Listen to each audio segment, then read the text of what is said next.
Zo, nu kom je binnen. Hi Marnix, welkom. Dag Bas. Hi. We will talk about your presentation this coming Tuesday evening. Yes.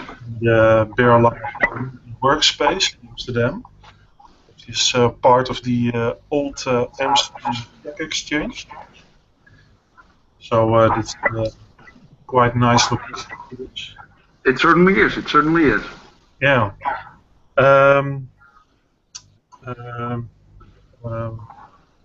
Just to introduce yourself a little bit, you are a law expert on corporate law and personal income tax.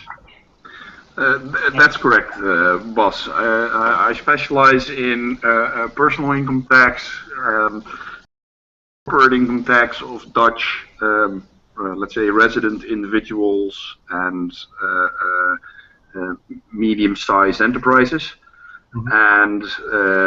And recently I've been specializing a bit in all the tax aspects related to, let's say, this very new upcoming Bitcoin market, which has a lot of very interesting aspects from a tax perspective.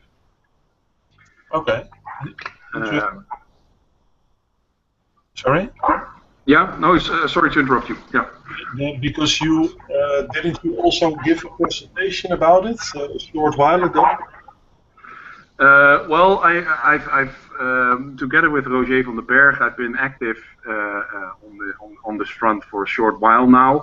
Roger is our VAT specialist. Mm-hmm. That's actually one of the major fields of attention now for Bitcoins.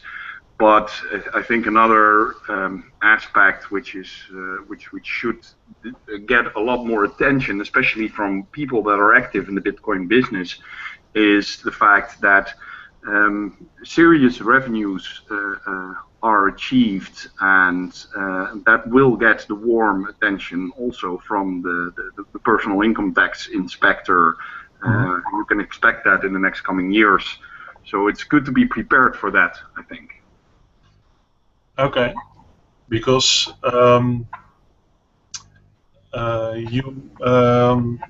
you are specializing in Bitcoin and the subject, and what can you tell us about it?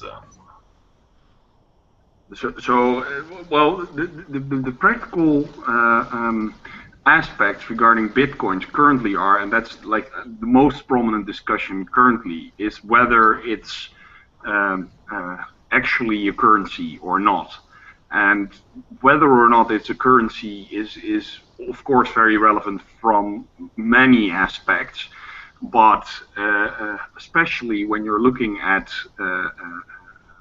people who are so active in trading Bitcoins and operating a Bitcoin related business, that they become a taxable entrepreneur for income tax purposes, they should be very well aware of the tax aspects related to Bitcoins. And especially, for instance, exchange results realized on Bitcoins are very hot topic, because is that also profit?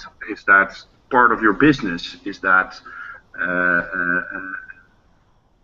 luck or wisdom, and all those aspects will play an enormous role in discussions that will be had with tax inspectors all over the country in the next year or two. Yeah, because as I understand it, at this moment, the discussion whether Bitcoin is money or not is about whether you are trading in, let's say, couches or in real money. I mean, it's the difference behind if you are a kind of a bank or just a goods trader. That's absolutely true, and that's where the first and most immediate problem starts, is whether you are consider to be a VAT taxable entrepreneur, because that is something you notice the first day you start trading in Bitcoins. Mm-hmm. But then if you've been trading in Bitcoins for a few months, Mm-hmm. and you started to make serious money trading in Bitcoins, then you will also have personal income taxes to file, and you have to report your Bitcoins as either an investment asset or as a business asset. And if you're considered to own a business from a personal income tax perspective, then it starts to become very problematic from a personal income tax perspective, or not problematic, but challenging, let's say. Yeah. Because of the very simple fact that you then need to consider all the currency exchange risks you have with Bitcoin. Regardless of whether it's currency or let's say a bond or another type of tradable, marketable security, you will be taxable on any result, plus or minus, you achieve on that. Yeah. And considering especially that over the last few years it's been a lot more plus than minus, I think that's a very relevant aspect to consider. Yeah. So to say, the point is that if you earned some Bitcoins 3 years ago,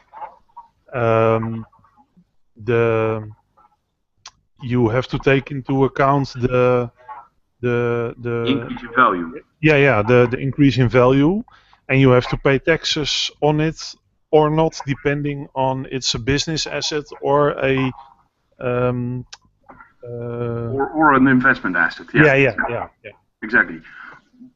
But now the thing is, of course, whether it's a business asset or not also depends quite a bit on what you are doing with it.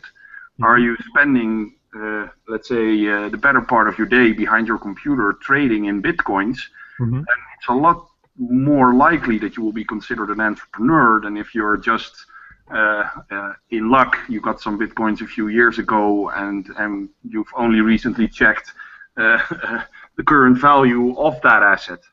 Yeah.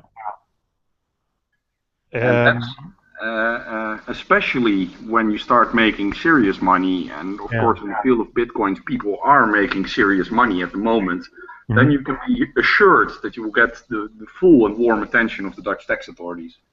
But you mean that, let's say, if you are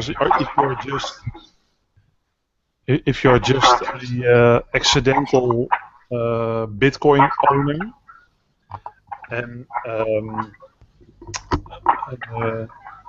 so you bought some, the stories about people who had bought 900 Bitcoin for €5, and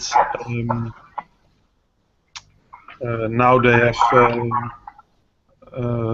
900 Bitcoins is about it's about €400,000 worth. So they for them they have to pay over the risen value, and but they can, I mean, they cannot pretend it's an investment asset at that moment. Of course they can. If you're an accidental trader, you certainly can, and maybe you even can if you're a full-time trader. That's another very relevant aspect, and something I think all traders should be aware of. That it's not a given that if you're trading in Bitcoins that you're actually an entrepreneur, because trading in securities and trading in Bitcoins does not make you an entrepreneur per se, unless the tax authorities can also establish that through your specific knowledge you're able to make a more than normal return on investment. And with marketable securities, that's always a difficult task to perform for the tax authorities. So that will be the same case for Bitcoins. It's just that people should be aware of the fact that they may have an issue, and they should be prepared for any discussion with the tax authorities, and also be prepared not to immediately settle for the worst outcome you can imagine and just accepting that it's all profit, because there may be very valid arguments to say that it's not taxable profit. but just investment income. Yeah, but you mean, I mean, what? Because you say you cannot simply pretend to be an entrepreneur. What happens if you are not? I mean, what is the point? If you're not an entrepreneur, but you're just investing, Yeah. then the tax treatment in the Netherlands is a lot more beneficial. Especially if you consider that you've made maybe a return on investment of several thousand% over the last couple of years. Yeah. That is all untaxed in the Netherlands. In the Netherlands, you just pay tax on the value of your investments once a year, if you're a private investor, and you do that at a rate of 1.2% of the value of the assets. Yeah, because I understood that the Netherlands and also Great Britain is quite not unique, but are very fond of the fact that money are very fond of to keep the tax rate low on investments, because now you have in Europe the discussion about taxing in investment profit, and France really likes the idea, but the Netherlands and Great Britain, because you have such a big banking part of our business, are less fond of it. It has to do with this subject. It has to do with that subject in part, but it also has to do with this very simple fact that wealth is very mobile, and bitcoins are, let's say, the ultimate example of mobile capital.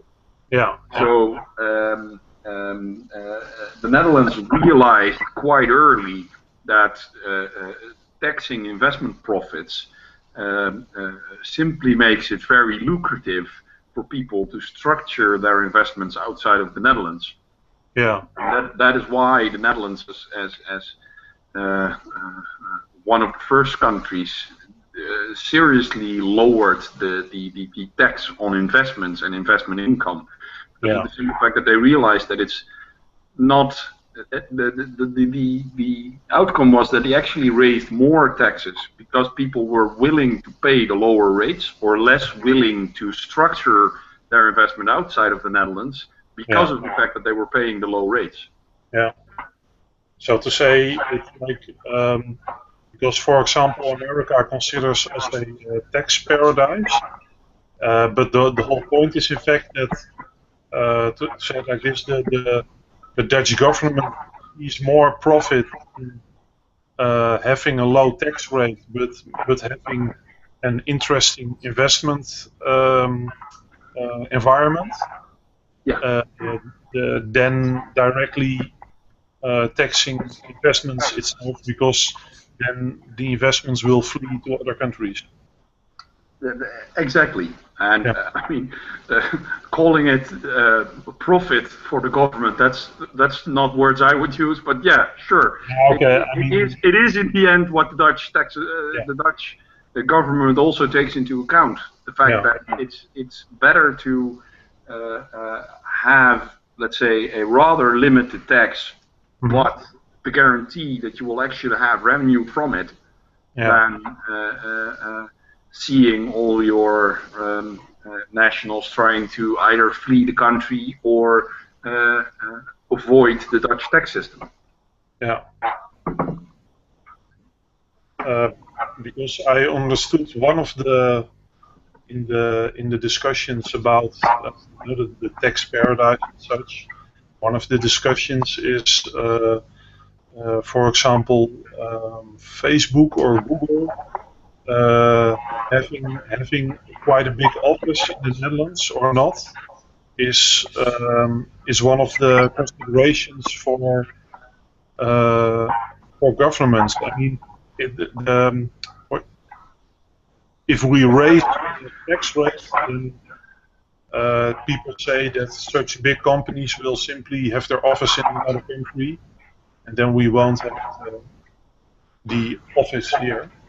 Well, I mean, in an international context, of course, there is the fear of a so-called race to the bottom for corporate income tax purposes, because multinationals will always seek out those countries where tax is the lowest cost.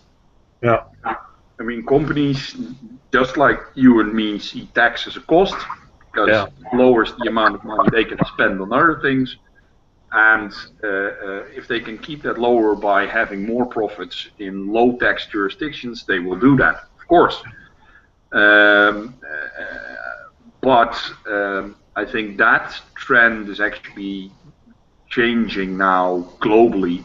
So multinationals won't have that option anymore in the future, and you actually, as a jurisdiction, need to have a lot more to offer for companies coming to the Netherlands. And I think the Netherlands, and that especially applies, I think, to Bitcoin entrepreneurs, has a very welcoming investment climate.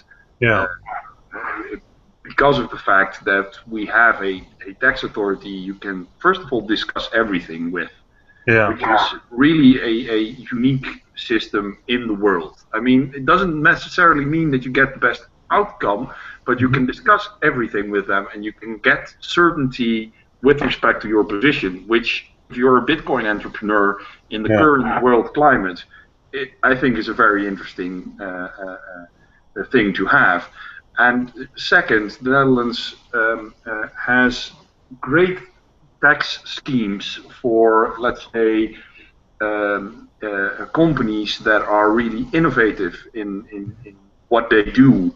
And I think Bitcoin entrepreneurs, as in general, but also those entrepreneurs working with Bitcoins and accepting Bitcoins, are on the current cutting edge of innovation.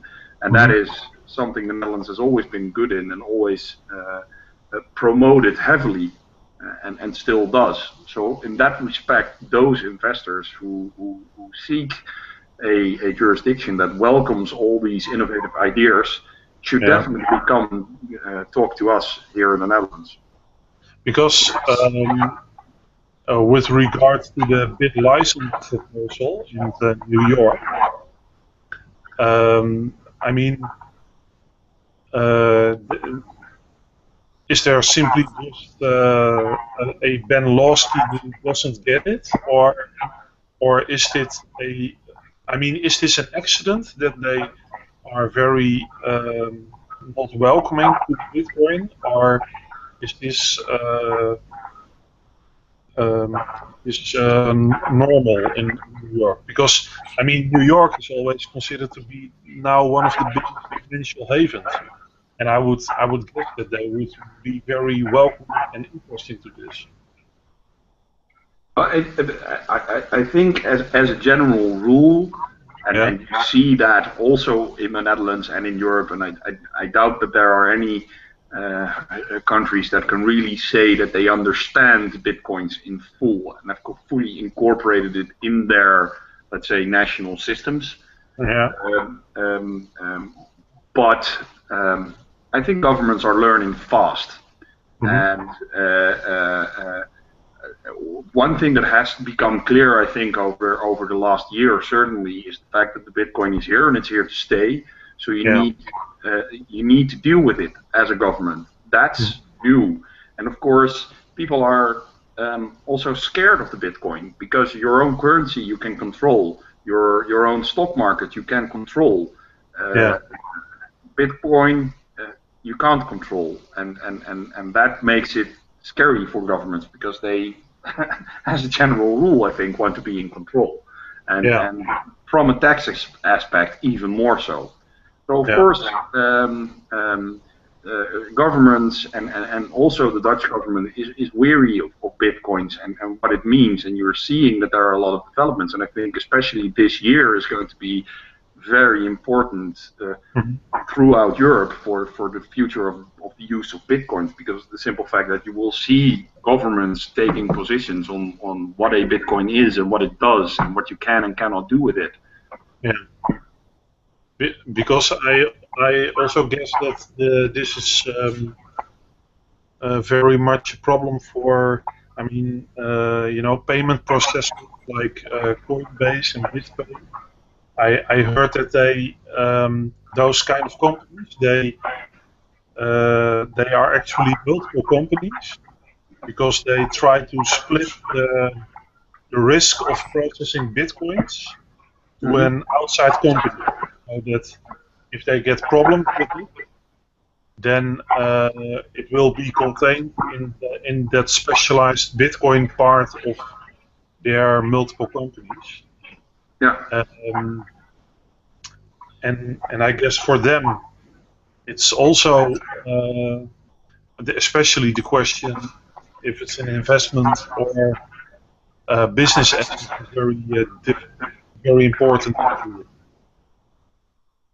No, of course it's hugely important, and actually, for instance, for a company like BitPay, the Netherlands especially is an interesting jurisdiction because the Dutch government and the Dutch tax authorities have elaborate experience with payment service providers in general, and the Netherlands is a very attractive place to locate the head office of a payment service provider.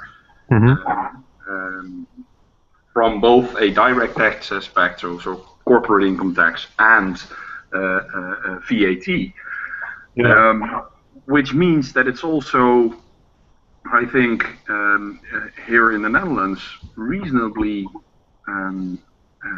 easy to get certainty as to how your tax treatment is going to work out and what tax risks you run.